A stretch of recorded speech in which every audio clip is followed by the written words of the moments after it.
Ready. Howdy, everybody. We're about 10 days from tip-off. We're going to go straight into questions, so go to Cease over here to the left. Hey, Coach, have you decided yet on the number of rotation you might use in games? And then B, how many of them are freshmen? And if we could have a synopsis of where the freshmen are at making their transition. Good to see you. I have no rotation right now, which is a good thing and a not so good thing. It's a good thing because I do think we'll utilize all 11 players, depending on the game, depending on personnel. Obviously, you want to be able to have a set rotation and kind of have a feel of what that looks like. We're just not there yet. That's not where we are as a team. Our motto for the year is becoming, and that is what we are truly doing. And are we better today than we were a week ago? Sure. Are we better today than we were 2 months ago? Yes, but we still have a long way to go. So we don't have a solid rotation yet in any way. Our newcomers, we've got Janiah Barker from Florida, talented number 2, 3 player in the country coming out of high school. Can score at all 3 levels, is a rim protector on defense, so somebody who can affect the game on both sides of the ball. Needs to learn how to tighten up her spaces with the dribble and read the help, because the help's going to come a lot quicker than it has before, so she's working on those things. Sydney Bowles is a big guard from Atlanta, shoots it really, really well. She's a very elite shooter, and just, again, trying to learn the pace and the system and what it is we want to do, and but someone who can really stretch the defense and shoot the ball well for us and also score off the dribble. We've got Maya Petticore, who came from Detroit, Michigan. She actually originally signed with Texas A&M, and she stayed true to her commitment and signing, and is a dynamic guard that can score at all 3 levels and can really, really do some things with the ball in her hands. Again, for her, it's the pace of the game. You know, she right now is in that thinking stage where when she catches it, you can just see the wheels turning. And so if she can, reps are important for her. So the more reps she gets, the more confident she is, the better she looks. But with the ball in her hands, she's someone who can create for herself and others. And over her tenure here, her 4 or 5 years that she's here, she will have a huge impact on our program. And then the other new face is Tanea Hilton. I'm not sure if she's a freshman or a sophomore, to be honest with you. She was with us at Georgia, but showed up in January, played in 5 games. And so is she a freshman or sophomore? We're trying to get that figured out. She's from Canada and is a point guard, can also play off the ball. 3-level scorer, can really looks good in transition, can shoot the 3, and also has a good mid-range pull-up as well. We're going to go to the front left right here. Coach, you spoke about the newcomers, but what about the players that have been here as far as their buy-in, and how much are they needed to help in this transition? Well, all 11 are needed. There's not one person on our roster that can win a game for us at all. And so buy-in by everyone is important, and I would say we have it. They're excited. They want to learn. They have put in the work. They just don't know what they don't know, and that's not a knock on anything or anybody, but we're playing 2 totally different styles. And so reps are important. Pace is important. Our pace is completely different, and so that takes time, especially on offense. And so we are getting better with that every single day, but I would say that our returners came back this summer with a huge understanding. In the spring when we had them, it was like, oh, we're going to play this fast. It's like, yeah, it is. And so you could tell they took that to heart, and they came back this summer in good conditioning and just trying to figure out pace right now. But all of them have bought in, and it's been fun to watch them develop and learn, and the aha moment kind of go off for them, and it clicks. But we're still not where we need to be. We're going to go back behind the lights to TV row. Coach, especially with so much youth in the backcourt and just new players in general, are there a few players that you've sensed kind of with these offensive possessions kind of take the leadership of it, or not say I'm going to make the shot, I'm going to be the girl, but just kind of the facilitator? What I'm looking for.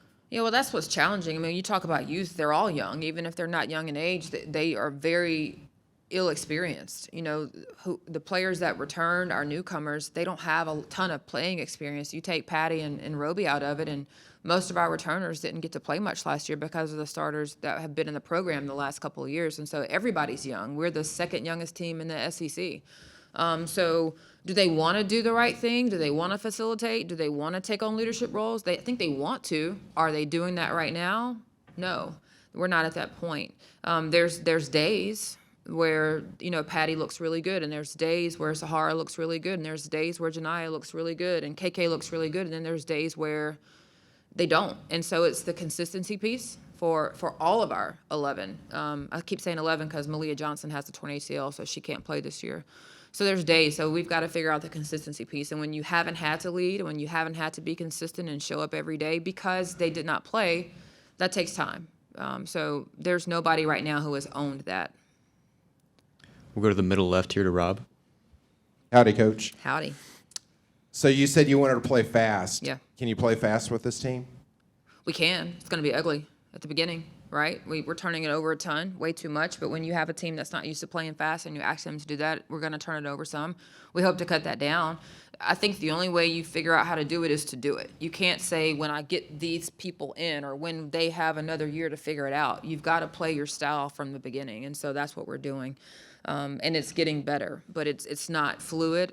It's not as smooth as we would like it, and it's not as consistent as we would like it to be right now. We're going to go back behind the lights to Tyler. Hey, Coach, you said, might be a little ugly at first, but have you guys kind of collectively talked here in the preseason, just, year one, what's kind of the expectations and the goals around this season? We have, again, our motto is becoming for a reason because that is what this year is about, is becoming sisters. It's becoming consistent. It's becoming rebounders. It's becoming scorers. Whatever that blank is we want to fill in. And right now it's becoming consistent. How can we become consistent every single day, playing as hard as we can with effort, with pace? And the conversation has been like, you guys are laying the foundation for what this is going to look like in a new era. And they're taking great pride in that. And so they come every day with open ears and open minds, and they try to do the things we ask. And you've been in this league for a while, so, I guess realistically, do you kind of have some sort of arbitrary timeline of, this is about when I want to kind of see the team really develop and find their identity in the season? It is, the timeline for us is we want to be better today than we were yesterday. I think it would be really premature of us to put a goal on or a set time on what it's going to look like. And so it's to be better today than we were yesterday. And we were picked 11 out of 14. I would say that's very accurate in terms of where we are and what our league looks like. And so it is to stay there, to stay at that number. We're going to stay behind the lights to Ben. Coach, I'm curious, as you get that offense kind of just familiarity going and, presumably increase your efficiency on the offensive side as the as the year goes along, how defensively do you try to keep that up-tempo offense, but kind of maybe maintain the pace defensively and kind of maybe keep the other team slow, just to kind of, make it work out in your favor? Well, that's what we got to get figured out right now. Defense has got to come along right now because there are some things we can do. We can rebound the ball well. We can defend at a high level. We can try to get out and disrupt. And so, again, we're asking a team to do two things differently, not just on the offensive side of the ball, but defensively we're asking them to do something totally different than what they're used to doing. Not right or wrong, just different. There's several ways to play basketball. But that's got to move along at a much faster pace, in my opinion, than our offense because we've got to be able to take away possessions for other teams while we look for ways to increase possessions. And we increase possessions by getting steals, by getting stops, by, forcing the other team to turn the ball over so that we can use our defense to create points on offense. Down here to the front. Coach Gary, over the years, was known as a great marketer of his program, and I know that you've had events throughout this offseason. How do you see that as part of marketing your program? How do you feel like that's gone, and what are you hoping to do here in the future to help it even more? Yeah, I wish I'd been able to do more. I've been gone a ton this summer, but since I've returned in October, we've almost every single day we've been out doing things, whether it's speaking engagements, getting our team out in front of people. We're going to do Midnight Yell on Friday. We're going to do some other stuff this week. So I definitely believe that getting out in the community is important because we don't want to just be takers. We don't want to say, come watch us, come support us, come donate to us, and we're not giving back and we're not doing anything. And I think there's no greater way for people to come out and support you than if they feel like they know you and they feel like you have taken a vested interest in learning about what it is they do and coming into their space. And so as much as we can, obviously there's time management things that we have to work out with our players. And so at times it's the staff. This morning we passed out breakfast tacos for, ticket pool. But, it's an off day for our young ladies. And so we made sure they were off and they could, recover and do the things they needed to do. So when our players can't be there, then our staff tries to fill in those gaps. But it's super important for the growth of our program. Cease. So in becoming, what's been the toughest thing or the most disappointing thing, and what's been the most pleasant surprise so far in becoming? What's been challenging is doing multiple things in one possession, doing hard things in one possession. And that's where we really just had to tell them, yes, you can do that. That is possible. And so it is getting them to understand, whether it's through reps, showing it to them on film, showing, other teams doing it. You've got to be able to do multiple things in one possession at a high level, really, really hard, really, really intense. What's been surprising is that they, I don't know if surprising is the right word, because from the moment I met our team, you could tell there was an excitement and you could tell that they were bought in, and that has been consistent. It hasn't wavered, even when we've had tough days, even when they've looked at me like I've had two heads because of the things I've asked them to do. They show up every single day, like I said earlier, with an open mind and open ears, and they want to get better. They want to be successful. They want to do the right thing, not just for themselves, but for the women's basketball program and this institution. So I don't know if that's a surprise. That's who they said they wanted to be and who they showed themselves to be, and so far that has remained the same. We have time for a couple more. Rob? So Buzz loves to give insight to folks. Has he been able to kind of help? I know if you give him an opportunity, we'll try to help you. He loves to coach men, but he also loves to coach coaches. Has he helped you at all? Buzz has been absolutely wonderful. This summer, again, I was gone for 2 stints with USA Basketball, and both times he was texting, checking in. Is there anything I can do? He's asked about our family. We've talked basketball. He had a Lead You conference a couple times where he brought in speakers and opened it was for his staff, and he opened it up for our staff to come and participate as well. So we chat all the time. He's been great. And I'm looking forward to learning from him. You talk about someone who's got a brilliant mind, not just as it relates to basketball, but just life in general, and just, his standards and his ethics. We're very similar in that way in terms of what we believe in. And so, I'm super excited to just soak up everything I can from him. Any other questions? Cease wraps up. So it is Halloween. So as a youth, what was your favorite costume?